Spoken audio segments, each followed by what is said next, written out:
Good morning, ladies and gentlemen. A matter of honor and a privilege to welcome Professor J.V. Singh, who is a professor of management at the Wharton School. From 2007-2009, he was Dean of Nanyang Business School at Nanyang Technological University at Singapore,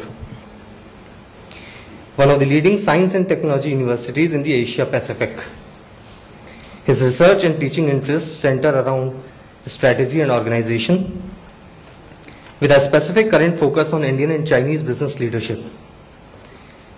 He has published over 45 papers, many in the leading management and social science journals.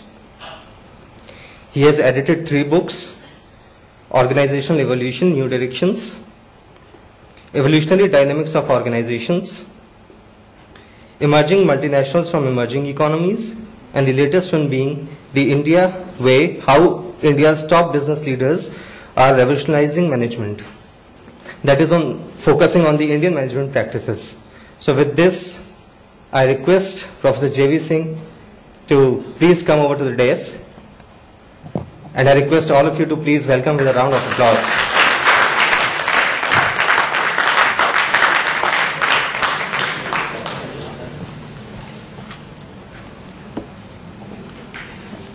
Thank you, Jitendra, for this nice introduction,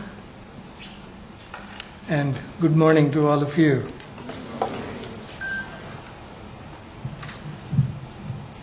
First thing I should do is fix myself a cold glass of water. Good to be here, and it's a great pleasure to address all of you. Your chairman, I think that's the right title, your founder, Rajendra Pawar, is a friend of mine from some years ago. And I was having a brief conversation with him. I had read an article about NIIT University in the newspaper. And I got in touch with him and said, you know, I read some very interesting things. I thought I'd reach out to you and we could chat a little bit. And we talked a bit, and he basically said, how long are you in India? In fact, I was deep in Kerala, quite unrelated to my visit to Kerala. There was this enormous excitement about the huge amount of treasure that had been discovered in Thiruvananthapuram at the Sri Padmanabha Swami temple. I was, of course, in the north at a Ayurveda retreat, enjoying myself. But we had a nice chat, and he says, how long are you in India? I said, I'm only on a short visit. I will finish my Ayurveda retreat on the 11th, and I'm leaving from Mumbai on the 13th, going back to the US. He says, oh, you must come. And I am returning from Europe on 13th morning. Why don't you come over just for the day and come and see NIIT for yourself, the university?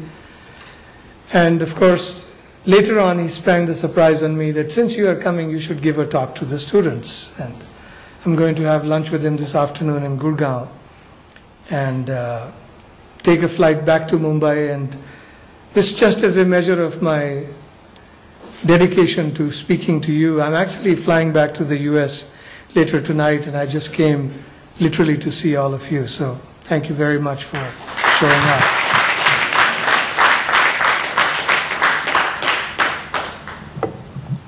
So I'm told that with questions and answers, we have roughly about an hour. And as Raji discussed with me, he says, you know, talk about something that you're really passionate about. I could literally give you many different lectures. In fact, we were having a very interesting conversation over breakfast with one of your leaders here about biotechnology, and it's a world that interests me a great deal. But instead of talking about academic ideas, which we could have done, but we can do it another time, I thought I would tell you about an American institution And I hope that will intrigue you. So there is this institution called the last lecture. And the invitation to the professor, to the speaker, is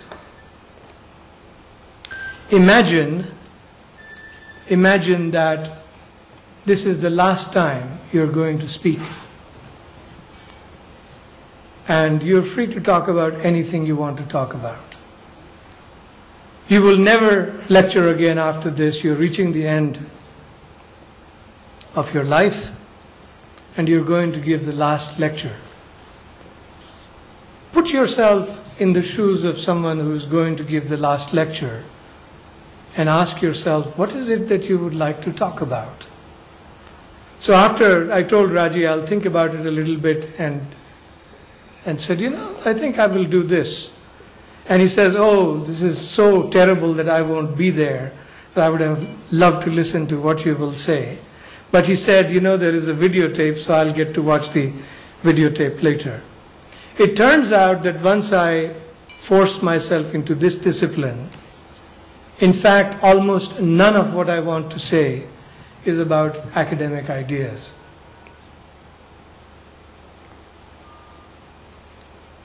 So I, in fact, am going to tell you about what is it that I have learned. Not so long ago, I was a student like you.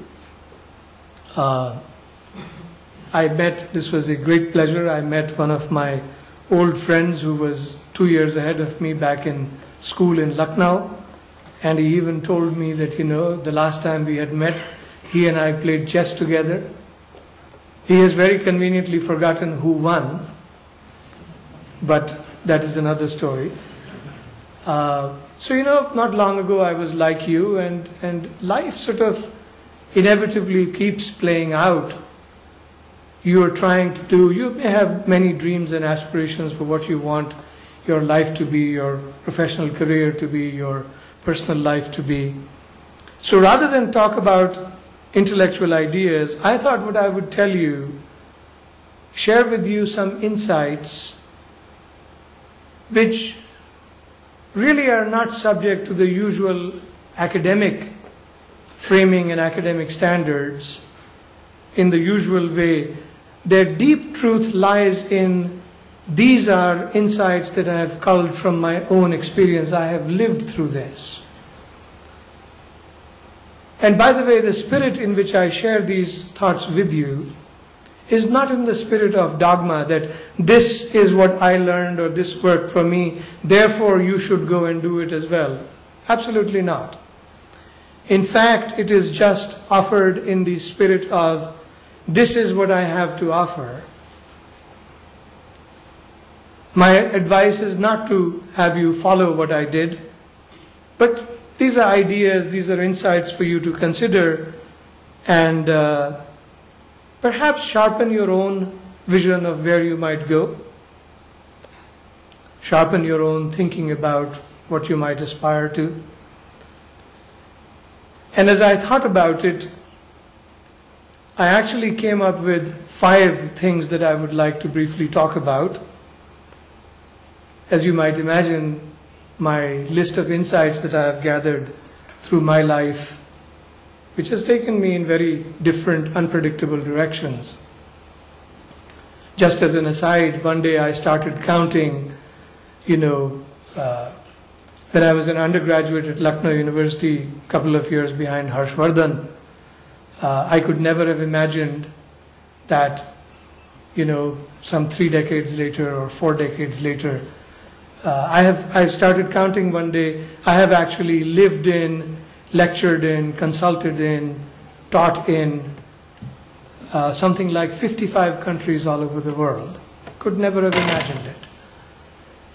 So the list of what I have learned in my life, in my professional career, in my personal life is longer than 5. I've learned more than 5 things. But in the interest of time, I will share only 5 with you.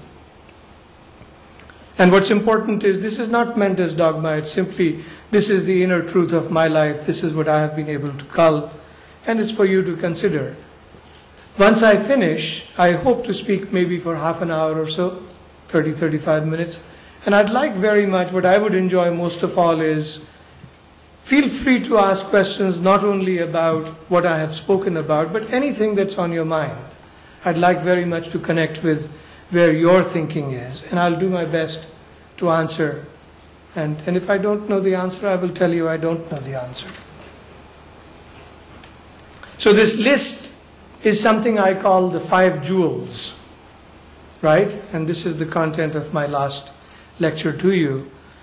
Again, the 5 jewels is not so much because these are intrinsically of value and you can take them to the marketplace like a jewel and sell them for money. It's possible. That's not my main motivation. They are jewels because I have found them of value, right? If you have read Buddhist scripture or the writings of the Buddha and you note the resemblance, it is not a coincidence. In fact, I have done a lot of study of Buddhist writings, and there are some profoundly, profoundly deep ideas in the Buddhist tradition, and they are just as relevant today as they were 2,500 years ago when the Buddha wrote them. So the first one is what I would like to call the logic of consequences and the logic of identity. Let me explain. A very deep question. It's possible that some of you have already started to think about this. A very deep question concerns how are you young people in particular going to choose to live your life? In broad terms, there are 2 kinds of approaches that you can take. One approach is what is called the logic of consequences. For instance, let me have a quick show of hands. How many of you would like, be honest, don't be embarrassed because others are sitting around you. How many of you would like to have professional lives in which you are going to make a lot of money and become quite rich? Raise your hands. Don't be embarrassed. It's almost all of you, I would have thought that. Now, if that is your objective in life, I'm passing no judgment on it for the moment. If that is your objective in life, you might ask yourself, so what should I do? Maybe I should study this particular course as opposed to that kind of course, because my job prospects are going to be better. And if I do that, if I study the right kind of course, get the right kind of job, I will then be able to make progress. Maybe some of you want to go and work for a well-known company, perhaps even NIIT. Maybe some of you are more adventurous and say, I'm going to create my own company and I'll be an entrepreneur. You get the drift of it. This is the logic of consequences. If I do this, then the following outcomes will obtain, and that way I will satisfy my objectives. There is nothing wrong with this. Indeed, the very fact that you are sitting here in this room may suggest that at some point in time you engaged in some calculations based on the logic of consequences and said, by going to NIIT, I'm going to get a certain quality of education and then the consequences will follow. Indeed, this is quite appropriate and the right thing to do in some domains of your life. I would like to suggest to you, however, that this is not the only way to think about what your life might be. From certain perspectives, it may not even be the best way to think about what your life might be. There is an alternate logic, which is called the logic of identity. Quite in contrast to the logic of consequences, the logic of identity asks a slightly different question. It says, who am I? What kind of person am I? What is my identity? And from the question, who am I, follows the answer to the next question, what does a person like me do in a situation like this? And the logic you follow is not because of, I'm trying to achieve those objectives, therefore I will do this or that. You do it because this is who you are. Right? I would suggest to you that if you look at human history, look at the broad sweep of human history, how much do we have? Maybe well-recorded history about 3,500 years. If you go a little deeper, maybe 5,000 years. I would suggest to you that the greatest leaders of humankind actually have been operating not from the logic of consequences, but from the logic of identity. Think about some of the greatest leaders right here in India. Think about the best example that comes to mind is Mahatma Gandhi. Think about all the things that he did. It is almost a certainty, well, in his own, he was a very, very clever tactician, even a very talented politician. But deep down where he was coming from was from the logic of identity. Which is why I would suggest to you, which is why he has had such profound influence, not only within India's boundaries, within India's nation state, but actually much more broadly, which is why he had influence on an American civil rights leader, Martin Luther King, which is why he had influence on Nelson Mandela in South Africa. Profound influence. Some of the other leaders that would come to mind are the Buddha. Buddha was operating almost purely from the logic of identity. There may be some of you who are of the Christian faith. Jesus was operating from the logic of identity. These are some of the greatest leaders of humankind. I'm not suggesting, by the way, that therefore, having heard me, you should, like Siddhartha before he became the Buddha, you should just leave everything and wander off into the mountains. I'm not suggesting that. I'm suggesting, ask yourself the question, if you were to pursue the logic of identity, where will it take you? Right? It may take you in a somewhat different direction. You're all smart young men and women. India is a rapidly growing economy. There will be plenty of opportunities for you. It may feel sometimes like that's not going to be easy. I assure you, there will be plenty of opportunities. Think about the logic of identity. It may take you in somewhat different directions, but if you have the courage of your conviction, and I'm not suggesting abandon the logic of consequences, don't jump off a roof or anything, don't do crazy things. If you jump off a roof, it does have consequences, I'm not suggesting that. But ask the logic of identity, who am I? And listen to that inner voice and see what it tells you. Explore it. It may lead you in some surprising directions. In many ways, the profound changes that have come about in my life, which I could never have predicted. I was studying in Lucknow to be a physicist. Quite by accident, I heard about Indian Institute of Management, Ahmedabad. Quite by accident, I decided it was not a complete accident. I wanted to, in fact, go and, age 18, I wanted to explore the world. So I went to Ahmedabad and it changed my life and went in somewhat different directions. Let me go to the second theme. After logic of consequences and logic of identity, let me talk to you about what I call learning, success, and failure.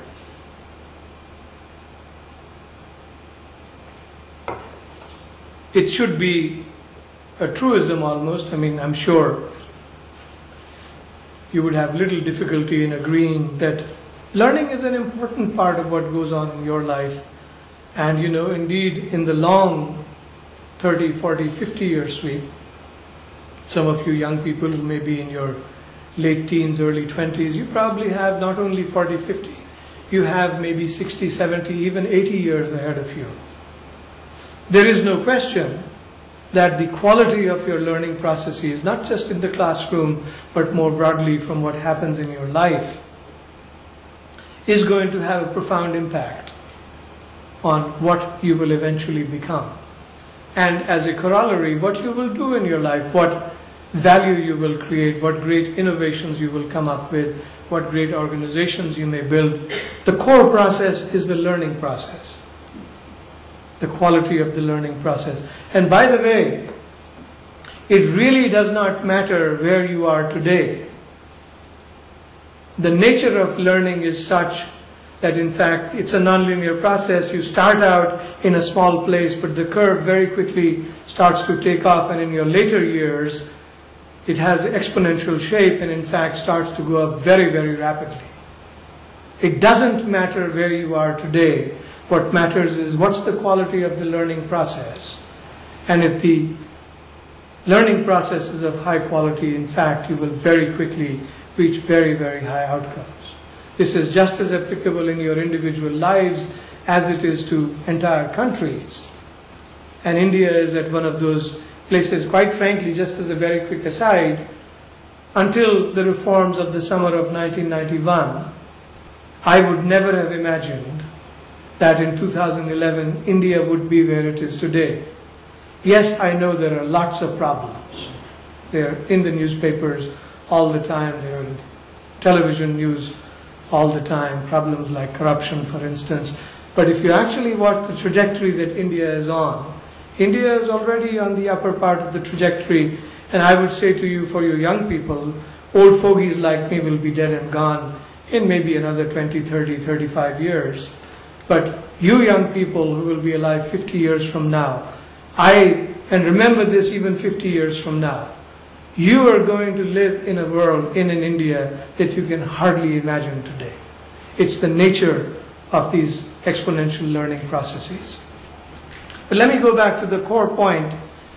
Obviously, you learn from experience. I'm talking about learning more broadly, learning in life. But it's not straightforward. There are actually complications in learning. And let me start by saying something that you might identify with. It's actually much easier to learn from failure. It's in fact much more difficult to learn from success. When you fail in anything, in fact, you sit down, typically, you may sit down with your friends and sort of say, I cannot believe that I flunked this particular test or this particular exam, or I did so poorly in this task that I undertook. Let's try to figure out what is it that I did wrong so that I might change my behavior next time. This is what learning is about.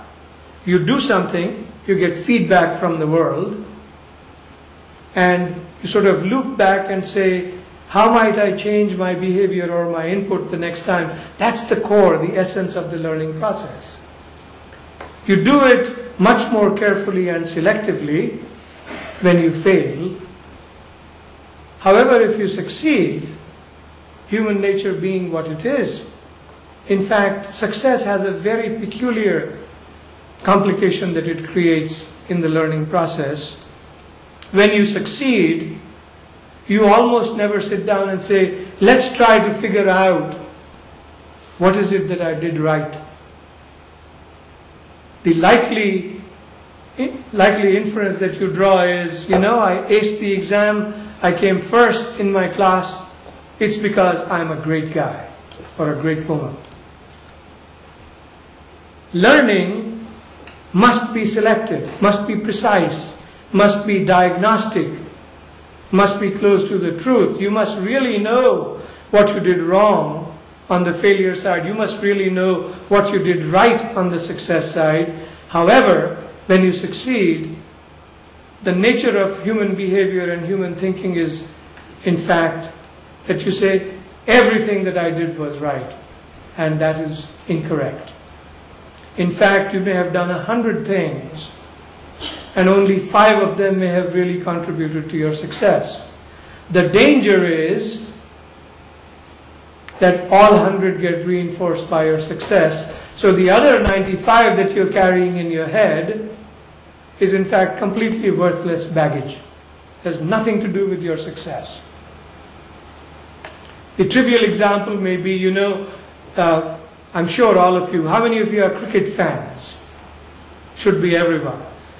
You know, batsmen, bowlers have their favorite bat. You know, every time I don't take this bat, Sehwag might say, I screw up, I bat really poorly. I have my favorite bat. Someone else has, I have my favorite handkerchief that I carry. Utterly irrelevant to your success. But you come to believe the wrong thing. There's a technical term for it, it's called superstitious learning. So when success reinforces a whole bunch of things, you're carrying with you a lot of superstitious learning. It's inefficient. When you fail, in fact, your learning is much more directed. So the challenge is, how do you actually learn from success? And how do you avoid the complications, the superstitious learning that comes from success? This not only applies to individual stuff, to your lives, it in fact applies in even more major ways to large companies. I will not name the company, because these are all friends of mine, but one of India's absolutely top companies. I had occasion to be interacting with the top management some years ago. And I would tell you that in spades what I'm talking about was true of the top management of this company. A lot of superstitious learning. We are so great, they would try to, actually they would go one step beyond and they would try to be really humble. But in fact, what I saw on the inside, I was consulting with this organization. Absolute arrogance. They might present one behavior, deep down they believe because of their success, we are invincible. Nothing that we can do wrong. I tried gently to point out to them, you know that you're doing lots of things. Some of them are really, really good. Some of them, in fact, are really terrible things. You just haven't figured out that these don't lead to your success, right?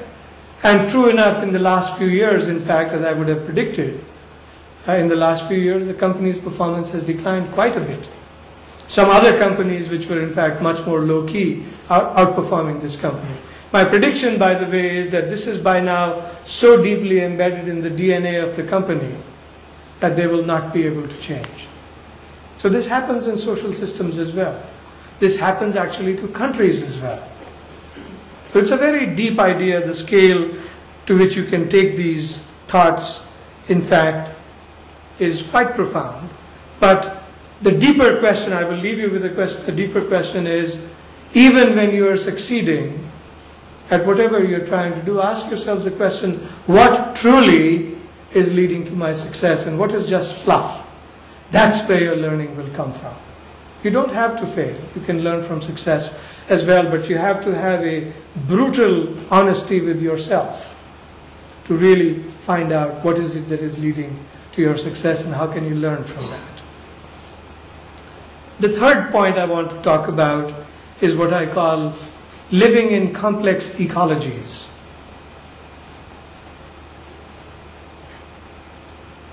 This is a somewhat subtle, perhaps even a complicated point, but bear with me and I just want to introduce the idea to you.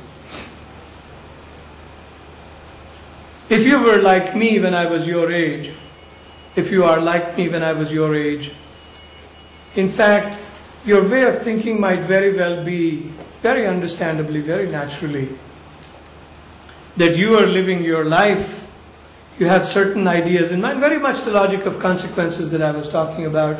You want to achieve certain things in your career, and in fact, your actions are what matter. You put in the effort, you carry out your behavior, and then you hope for the results.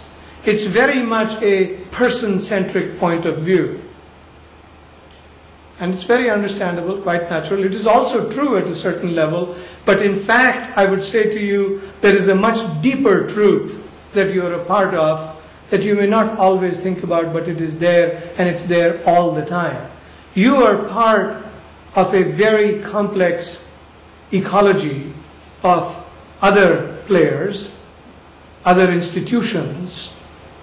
At some level, you are actually part of a geophysical ecology as well. I had a very nice walk with Kamal this morning. I'm sure he was trying to test out what my physical capabilities are, and he While he didn't ask me to run early in the morning, he walked me through the hills near campus.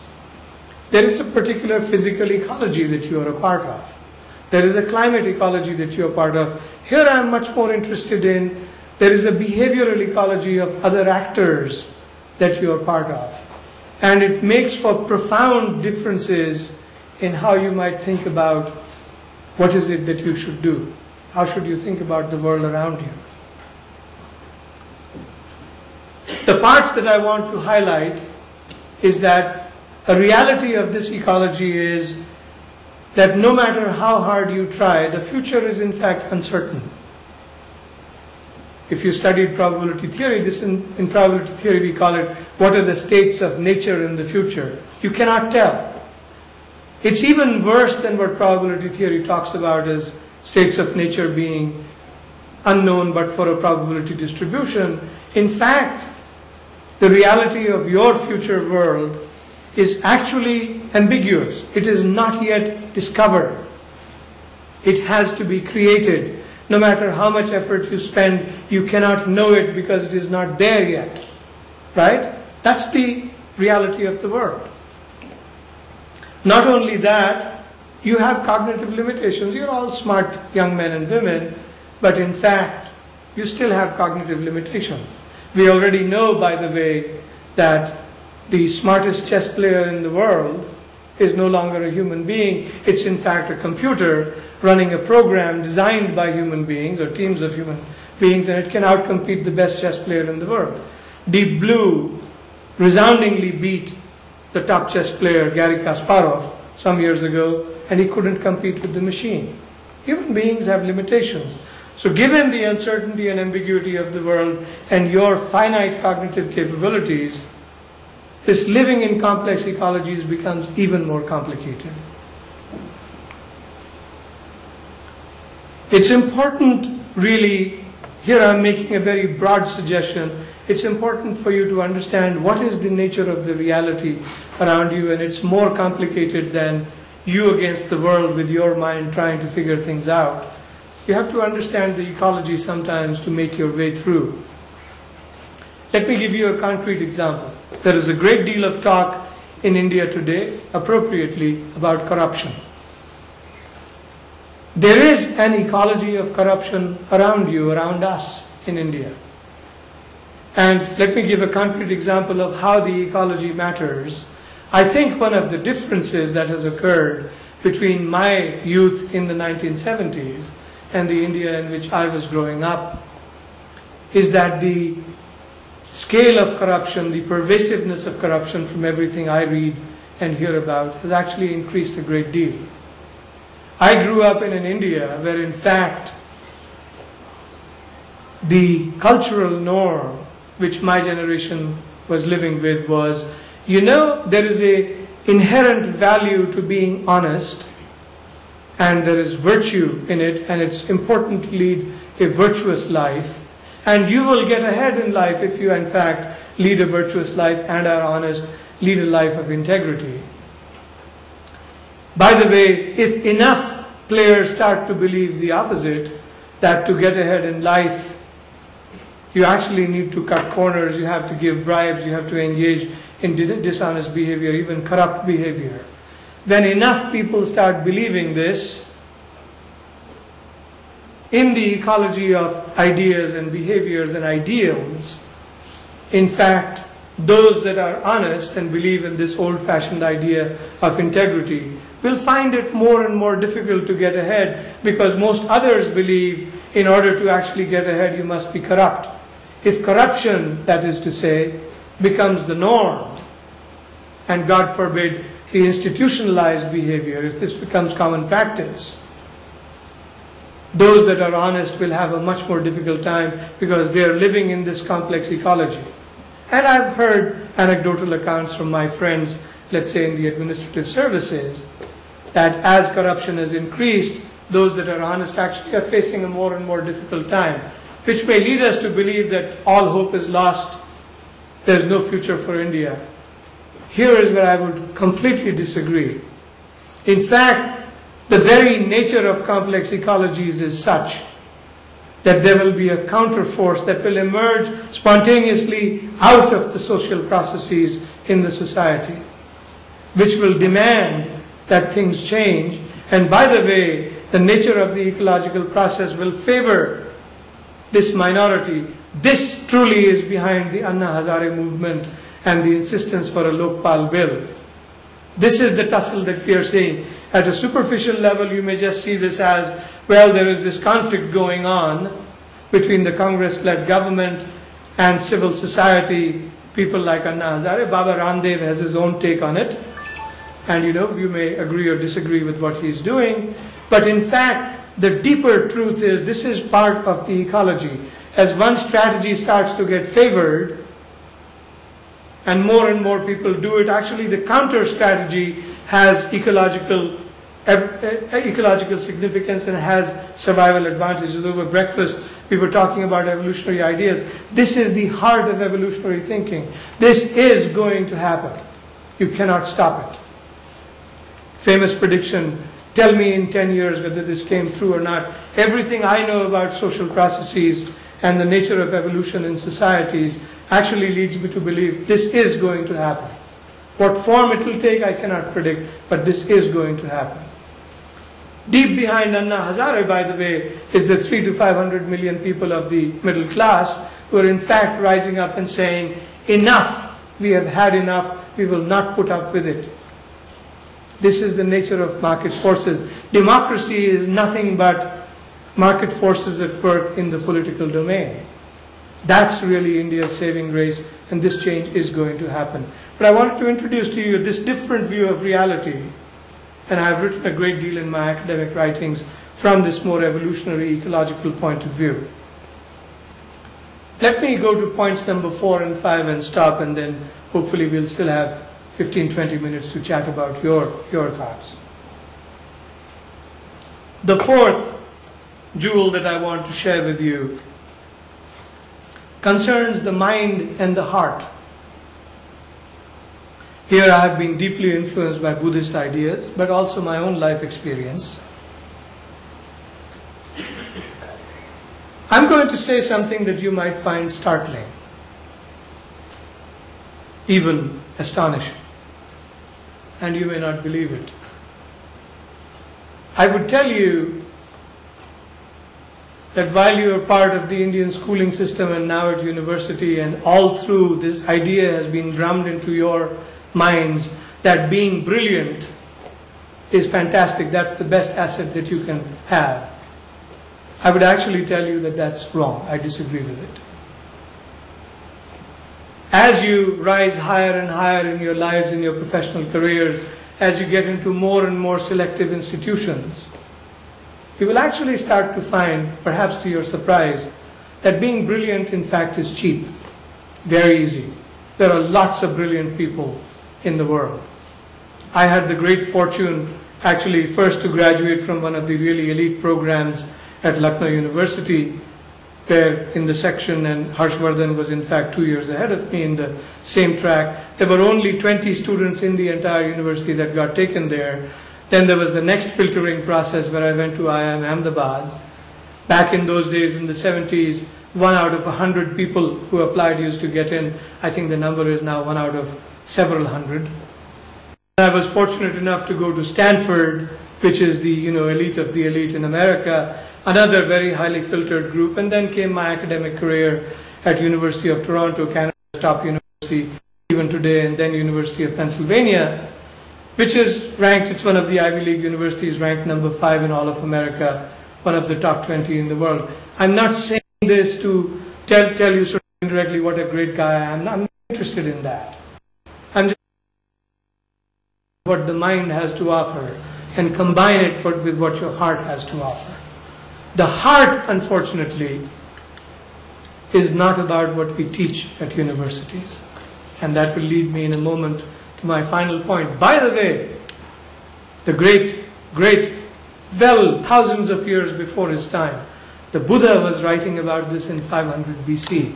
If you actually go and read core Buddhist ideas, the teachings of the Buddha, he in fact used to say, and this is still living today in Buddhism in different countries all over the world, and I've had the privilege to study those writings. Basically, the Buddha says the mind is like a monkey. It's jumping around this, that, here, there. If nothing else, as you get older, maybe you do it already. The mind fixes on something and you start worrying about it. Oh my God, I have this exam in the morning. Surely I'm going to flunk out because I was partying too late with my friends. Right? The mind is like a monkey. The real wisdom comes when you learn actually to calm the mind. We have Indian practices. I have been a lifelong meditator for now 30 plus years. When you learn to calm the mind, that's when the real wisdom of the heart starts to come out. So the real interesting challenge to you is, what is the voice of your heart? Your mind is fine, it will take you where it will take you. How do you learn to go 2 or 3 steps beyond and calm the mind? Control the mind, as the Bhagavad Gita says. Control these horses, in fact, are your passions. The horses where Arjuna is sitting with Krishna as his sarthi, as his charioteer. The horses are symbolically representative of your passions, right? And there is a difference, there are different, I don't want to go into Hindu spiritual tradition and Hindu philosophy, but in fact, there is a difference between the deeper mind and the mana, as it is called, which is really closer to the passions, and you have to control this, you have to control the mind. Let me go on to the final point. I wanted to tell you a story about me speaking on my trek to Mount Everest some years ago in 2003. Let me briefly tell you the story since I have mentioned it. Tengboshe Monastery at about 15,000 feet in the distance, we could see Mount Everest. And there's a great Buddhist monastery at Tengboshe. This is in Nepal, in Solokhumbu, inside the Sagarmatha National Park, where Mount Everest is. And I had the great opportunity to actually talk to the head Lama, the Rinpoche, the precious jewel, as he is called in Buddhist tradition. And there were a bunch of us, and my turn came to ask a question, and I basically talked to him and said, Rinpoche, there is so much suffering in the world around us. How can we actually deal with this? And he went on, he was speaking in some very ancient Tibetan dialect, and someone was translating in English. And the core message that he has, which is the heart of Buddhist teaching, we have to learn to train the mind. Right? There is a you which is deeper than and beyond what you call your mind. And once you start to discover that, there is an entire universe there. And this is the heart of Indian spiritual teaching going back 5,000 years. Right? This is at the heart of what yoga is about. The joining of the body and the mind, the heart and the mind. Yoga, this yoking together is where the word yoga comes from. That's what it is about. And these truths are there. It is a world that many of you may not have gone into very much. But remember that the mind, in fact, or brilliance of the mind is cheap. What really matters in the long run is how do you combine it with heart, and how that reflects in your leadership in whatever you are doing. The final point I want to make, and then I'll stop. All of this obviously has implications for what we teach people like you at universities. And I don't want to comment on NIIT because I don't know enough about it. In fact, what we end up doing is we focus almost entirely on the thinking process.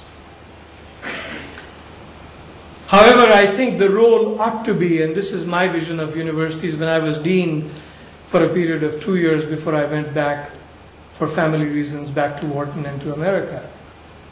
My 2 years in Singapore, I actually tried to put this in practice. And it worked. It makes a huge difference. I think the broader mission for educational institutions ought to be really helping people learn how to integrate not just thinking, but integrating with feeling and with action.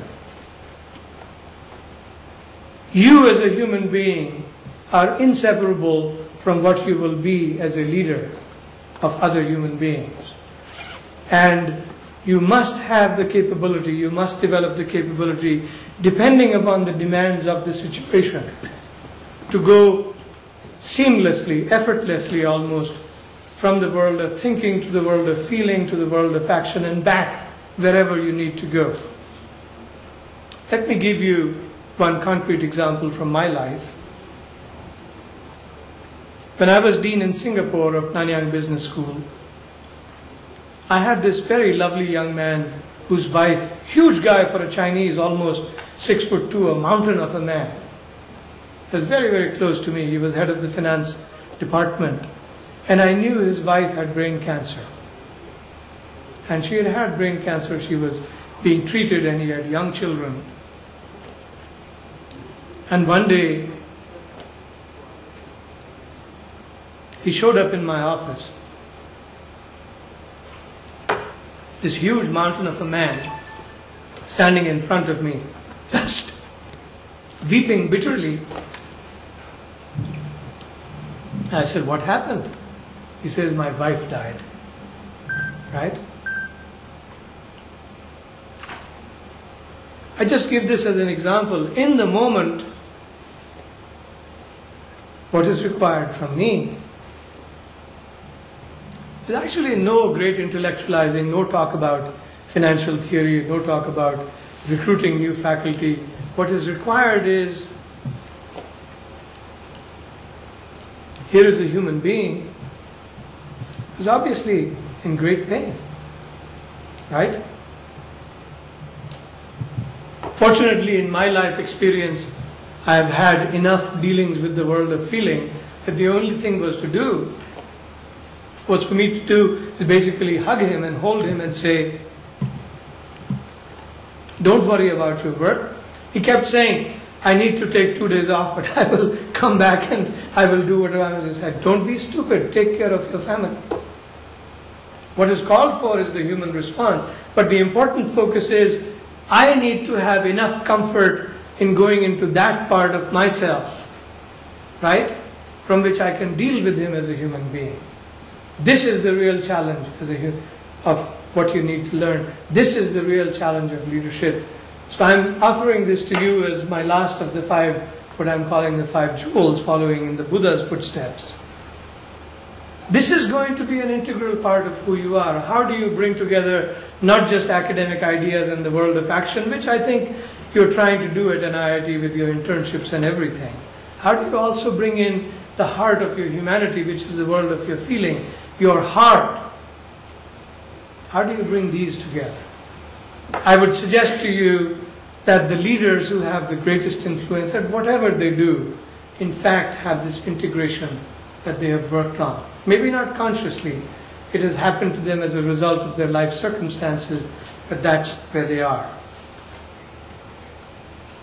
Focus on developing this integration of thinking, feeling, and action. Perhaps there is even a 4th dimension, the spiritual dimension, but we'll save that for another talk.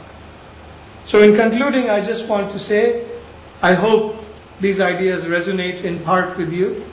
And I'm sorry I've gone a little longer. I got caught in my own reminiscing.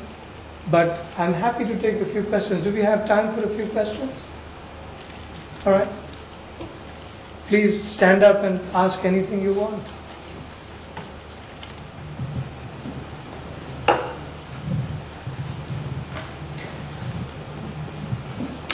I would like you to state your name. I'd like to know who you are and what you're studying.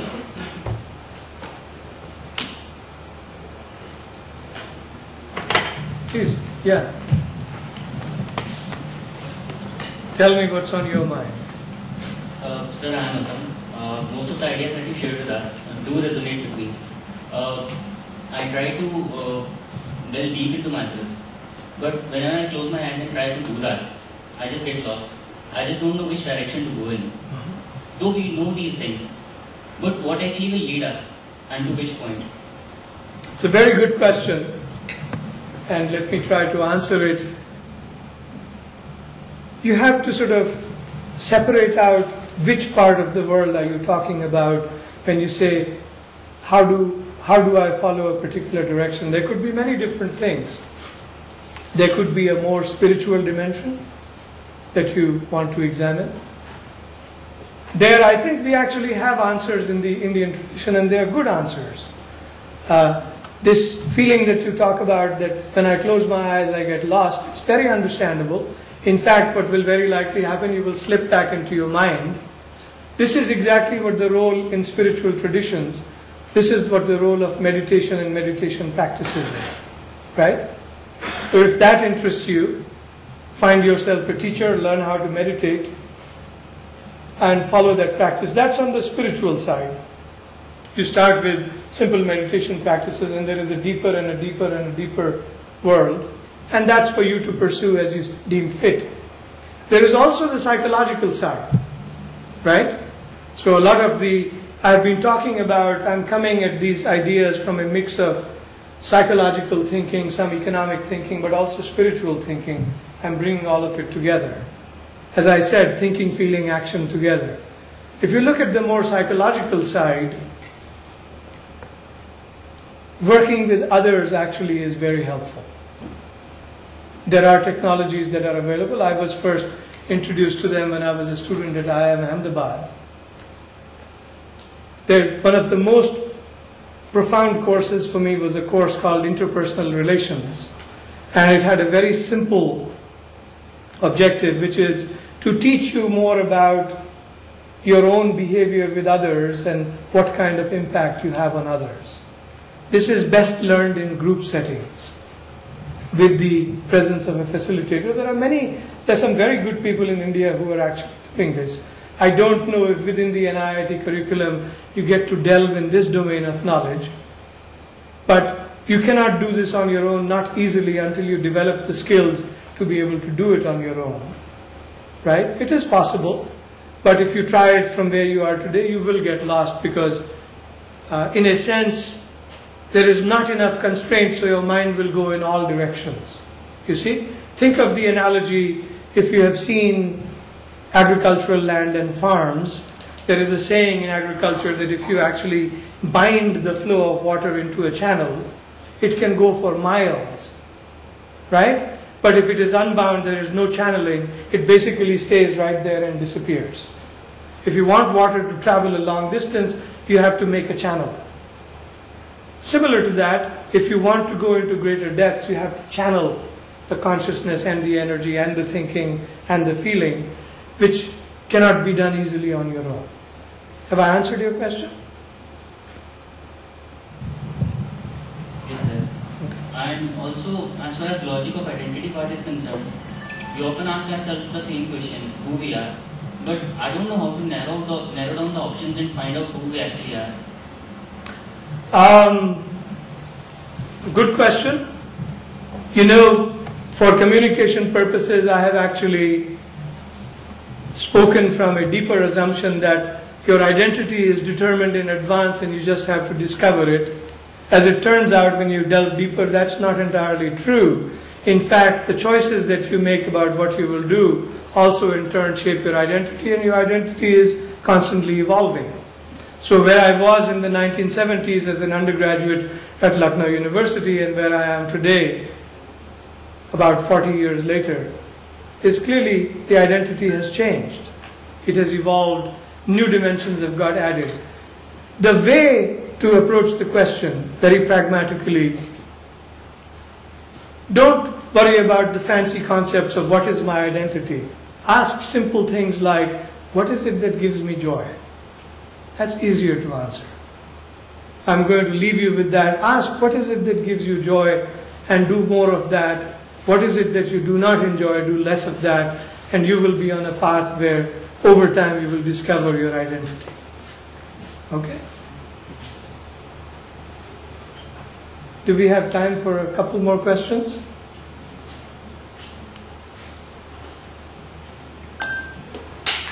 We have a question from one of your professors. I'm sure he's going to give me a real googly or something. Not at all. Firstly, I want to thank you so much for the talk. Sure.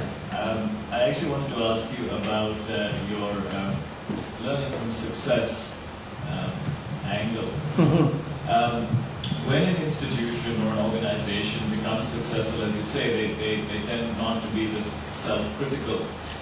Is there also not a sort of tendency to say, well, you mentioned that everything we've done in the past, is likely to be responsible for our future, and therefore isn't there a sort of ossification, a setting in sort of an unwillingness to learn and to change? Say, for example, hey, we've always taught this curriculum, we've always been excellent at, let us say, mechanical engineering or computer science, and now down the road that's no longer perhaps true. So how does one, at an institutional level, since you've had a lot of experience in this, I'm curious. Yeah, that's a great question. That's a great question. So there are answers at the institutional level, there are answers at the personal level, there are questions not only for academic institutions but for companies. And let me just briefly answer at different levels. What's one of the most profoundly important things for companies is, in fact, never to become particularly complacent. Let me make a bold prediction. For you young people, 25 years from now, some of the top Indian companies are going to be companies that don't even exist today. And equally, some of the companies that in fact are the top Indian companies today, in whatever domain, will either be marginal players or some of them will be dead, acquired, destroyed, bankrupt, precisely because of the problem that you're referring to. It is in human nature, we tend to kind of gloat over success too much and we stop learning. The real deeper, the best companies that will survive, by the way, and do quite well, even though they are successful today, there will be a subset of them, will be companies that have this brutally honest culture, where they in fact ask, yes, we are succeeding today, but what is it that we are doing wrong? What's really leading to our success? How is the world going to change tomorrow and we have to adapt to that? What do we need to do differently? In the academic institution context, this is very pragmatically, this is the role played by periodic reviews. We have, for instance, some of the top American institutions have become as great as they have precisely because every 5 years, for instance, the entire Wharton school gets reviewed by an invited set of prominent leaders in academia who basically come and say, we are going to examine everything that you do and we'll tell you what is it that you're doing well and what is it that you're not doing well. Every department gets reviewed. Every center gets reviewed. And that's kind of the selective mechanisms that we were talking about, the feedback mechanism, the directions in which you might adapt. And then finally, at the individual level, speaking of myself as a professor, I am someone who actually has a very high need for novelty. So once I teach a course 3, 4, 5 times, I actually don't feel like doing it anymore. Whenever I have sort of reached a level of comfort, also boredom, I just leave the field and I go teach something else. So I have, for instance, at Wharton introduced a course called Inside Indian Business, totally focused on Indian business. I've taught it about 4 or 5 times. I may do it another couple of times. I'll just leave it. I'll go do something else. And you have to follow basically your interests from the individual side. And if I am not bored and I am feeling fresh, in fact, it will be fresh for the students as well. So that's a partial answer to your question. Professor Singh, I am Deepak Khanna, faculty also. So my question is that I read recently a statement which went something like this, that life is not about us, we are about life. How would you interpret this? I'd like to ask, how do you interpret it first, and then I'll give you mine. Well, I was thinking about this statement in terms of your jewel number 3, that we live in complex ecology, and perhaps a lot of our life is determined by forces which are outside our control. But still, I'd like to have your take on it. It's difficult for me to say what the writer might have intended. I can give you sort of the parts that I can connect with without worrying about what might he have intended, I don't know. It could mean many different things. Increasingly, as I have got older and as my own awareness has expanded, my own consciousness has changed. That, by the way, a lot of what I'm talking about, I didn't use the word, is in fact about becoming aware of, acquainted with the quality of your own consciousness. And in fact, this is not just an esoteric spiritual topic anymore. In fact, more and more some fairly serious scientific work is being done with the domain of consciousness at medical schools, departments of psychology, etc. But as my own consciousness has changed, in fact, I've become very aware that even as I grew up with a very self-centered, person-centered, individual-centered point of view, it's very natural, not an unreasonable way to be. In fact, in the greater scheme of things, I'm only a very small part of a very, very complex ecology of many other players, many other institutions, many other countries, many other cultures, right? And the domains of knowledge are virtually infinite. So the old statement about the more I have learned, the more I realize how much I don't know is completely true. So in that sense, life is about us, that we are perhaps only a small piece of this very complex, larger social, physical, psychological, economic, sociocultural, global order. We're only very small pieces of it. My sort of very humble take on it is, if I dwell too much upon this macrocosm, it's almost paralyzing. It's like, why is anything that I might do worth doing? There's this huge world and all kinds of problems. Why is it worth my time to come from Mumbai just for one morning to talk to you? Is it going to make a difference? And one can get depressed about it and basically say, no, I think I'll just sit at home and do nothing. No. While we are part of this very much larger macrocosm, I like to think that around me is a much smaller circle of events, of people, of things, of institutions, ideas, and that in this smaller circle I can actually make a small positive difference. I find that very motivating. I find that very comforting. I don't feel overwhelmed anymore. In my circle, I can definitely act, right?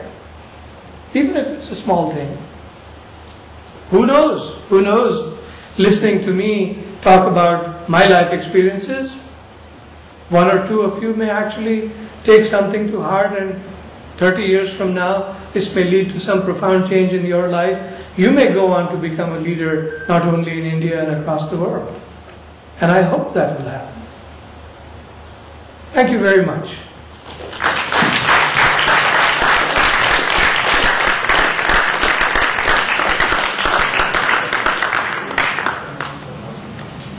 Thank you, sir.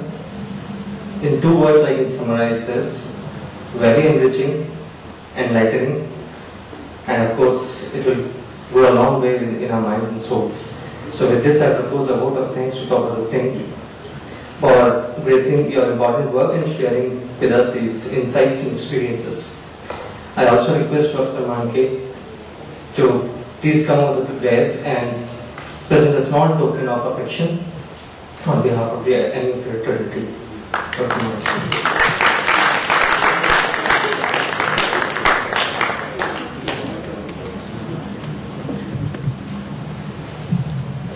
Mobius ring, Anati Anand, that's what our core philosophy is.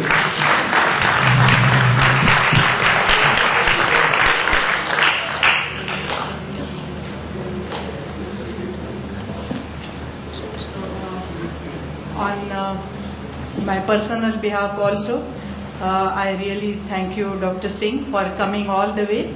As you said, at a very taking this time out. and particularly speaking from your heart, not only from your mind. Thank you so much.